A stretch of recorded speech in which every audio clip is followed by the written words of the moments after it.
Hello बच्चों, कैसे हो? आज हम देखेंगे एक बहुत खूबसूरत सा क्वेश्चन, बड़ा प्यारा सा। एक बच्चे ने पूछा कि सर H2 प्लस ज़्यादा स्टेबल होता है H2 माइनस से। सर कैसे, हाउ? एक्चुअली बच्चों, स्टेबिलिटी हम निकालते हैं बॉन्ड ऑर्डर से। जितना ज़्यादा बॉन्ड ऑर्डर होगा उतनी ज़्यादा स्टेबिलिटी होती है। More the bond order more the stability. चलो चेक करते हैं कि किसकी स्टेबिलिटी ज़्यादा है, यानी कि किसका बॉन्ड ऑर्डर ज़्यादा है। चेक करते हैं, आइए। और हम बॉन्ड ऑर्डर निकालते हैं, सबको पता है, MOT से, है ना। तो सबसे पहले H2 प्लस में कितने इलेक्ट्रॉन हो गए सर? 2 - 1 यानी कि 1 इलेक्ट्रॉन।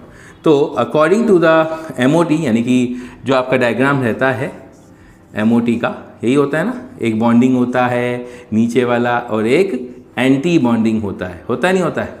होता है नहीं होता है? तो ये वाला बॉन्डिंग होता है, ये वाला एंटी बॉन्डिंग होता है। और H2 प्लस है, एक H ले लो और दूसरा H प्लस ले लो। तो यहाँ पे एक इलेक्ट्रॉन है ना, तो एक इलेक्ट्रॉन यहाँ पे आएगा। तो बॉन्ड ऑर्डर का फॉर्मूला सबको पता है, half into NB minus Na, यही होता है सर। तो हाफ बॉन्डिंग में कितने इलेक्ट्रॉन है? एक। एंटी बॉन्डिंग में क्लास कितने इलेक्ट्रॉन है? 0।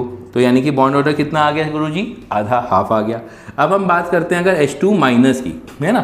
H2 माइनस में कितने इलेक्ट्रॉन होते हैं सर? 2 और एक 3 इलेक्ट्रॉन होते हैं, है ना।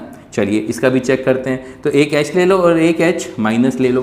तो यहाँ पर एक इलेक्ट्रॉन, यहाँ पे 2 इलेक्ट्रॉन, तो टोटल कितने इलेक्ट्रॉन है? 3 सर। 1, 2 और एक 3 इलेक्ट्रॉन भरे गए।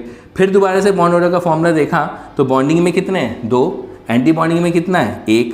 तो 2 - 1, दोबारा से बॉन्ड ऑर्डर कितना आ रहा है? हाफ आ रहा है। तो सर ये तो बॉन्ड ऑर्डर सेम आ रहा है, यानी कि स्टेबिलिटी दोनों की सेम होनी चाहिए, लेकिन ऐसा तो नहीं होता।